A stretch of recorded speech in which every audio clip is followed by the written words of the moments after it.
विषय गणित कक्षा 7 Bihar board new syllabus. Question number प्रश्नावली 2.4 का हम क्वेश्चन नंबर 1 बना चुके हैं और 2 बनाएंगे। कहता है एक आयत का क्षेत्रफल ज्ञात कीजिए जिसकी लंबाई इतना दे चुका है और चौड़ाई भी इतना दे चुका है। तो हम जानते हैं कि आयत का क्षेत्रफल बराबर क्या होता है, लंबाई गुने चौड़ाई। तो लंबाई के जगह पर हम लंबाई का मान रख देंगे, लंबाई की जगह पर लंबाई का मान, और चौड़ाई की जगह पर चौड़ाई का मान रखेंगे। ठीक,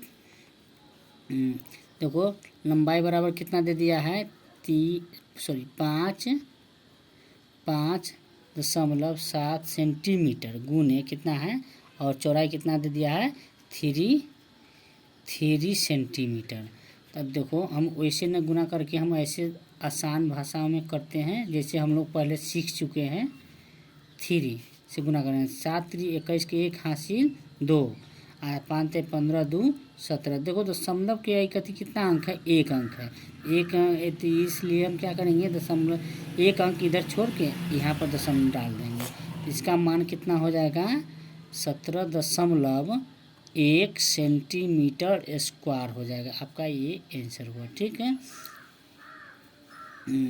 अब चलिए अब 3 नंबर क्वेश्चन में देखो क्या कहता है, मान ज्ञात कीजिए। मान ज्ञात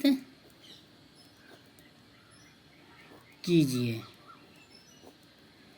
जैसे 1 नंबर में क्या कर रहा है, 1.3 गुने 10। देखो ये तो सबसे आसान है, जैसे देखो 1.3 को रफ कार्य है, यहाँ पर रफ कार्य है। ठीक, तो 10 से हम गुना कर देते, ऐसे ये हम क्या करते हैं 13 लिख देते तो हो जाता तुम्हारा। देखो 0 से हम किसी भी संख्या में गुना करते तो 0 हो जाता है, इससे इसमें गुना करो 0 हो जाएगा। अब 1 से 3 में गुना करते 3 हो जाएगा, और 1 में 1 से गुना करेंगे 1 हो जाएगा। देखो 0 3 1 जोड़ेंगे, फिर देखो इसके बाद दशमलव के कति क्या है, कितना है, 1 अंक है।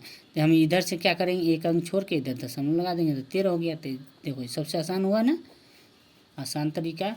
2 नंबर में क्या कर रहा है, 36.8 गुने 10। इसको भी गुना करेंगे तो कैसे, इधर कर लो, यहाँ पर 36.8 गुने 10 करेंगे तो यानी कि ये 368 हो जाएगा आंसर में। देखो लेकिन हम कह के दिखा देते हैं तुमको। 0 से सभी में गुना करो, तो 0 में 8 से गुना करेंगे तो 0 हो जाएगा, 0 में 6 से गुना करेंगे तो ये 6 हो जाएगा, 0 में 3 से गुना करेंगे, सॉरी ये 0 में 0 से 6 से गुना करेंगे तो क्या हो जाएगा, 0 हो जाएगा। 0 में 3 से गुना करेंगे तो 0 हो जाएगा। 1 से 8 में गुना करेंगे तो 8 हो जाएगा। 1 से 6 में गुना करेंगे तो 6 हो जाएगा। 1 से 3 में गुना करेंगे तो 3 हो जाएगा। इसको अब क्या करेंगे, ऐड कर देते हैं, जोड़ देंगे 0 8 6 और 3। देखो दशमलव के कति क्या है, 1 अंक है, 1 अंक। इधर से हम क्या करें, 1 अंक दो, इसको भी क्या है 6 8 है, ये आंसर हो गया। देखो 3 नंबर में, 3 में सेम वही है, 153 153.7 153.7 गुने 10। सेम देखो 1 अंक छोड़ के लिख दो, क्या हो जाएगा 153.7, यही आंसर हो जाएगा। लेकिन गुना करके तुमको सिखा देते हैं।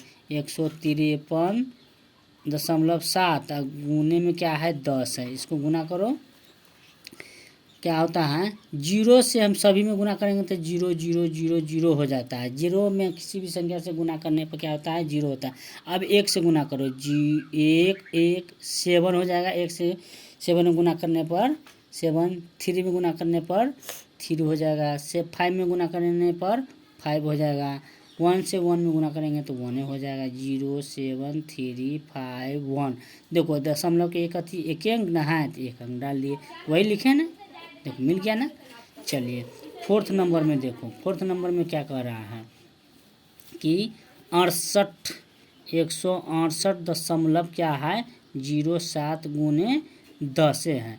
तो फिर हम यहाँ पर तब जगह कम बच रहा है, इधर हम कर देते हैं 10 से गुना करना है 168.07 में हम 10 से गुना करते हैं तो क्या होगा, देखो कोशिश करते हैं जीरो में इस सभी संख्या में गुना करेंगे तो 0 0 0 0 कै अंक है 5 अंक कर देते हैं। अब देखो 1 से 7 में गुना करेंगे तो 7 हो जाएगा, 0 करेंगे 0 में गुना करेंगे तो 0 हो जाएगा, 8 करेंगे 8 हो जाएगा, 6 हो जाएगा, ये 1 हो जाएगा। 1 से गुना करेंगे तो ये वही संख्या आ जाता है। अब लो 0 7 0 8 6 1 ये जोड़े हैं ऐड करे हैं, देखो दशमलव का इकट्ठी कितना अंक है 2 अंक है तो 2 अंक डाल दो, यहाँ पर डाल दो, हो गया। अब इसमें 1 था तो 1 डाले थे, यहाँ पर क्या हो जाएगा इधर से छोड़ के 2 अंक डाल देंगे, ये कितना हो जाएगा 1680.7 ये आपका आंसर होगा। आप वीडियो अच्छा लगे तो लाइक एंड सब्सक्राइब जरूर करें।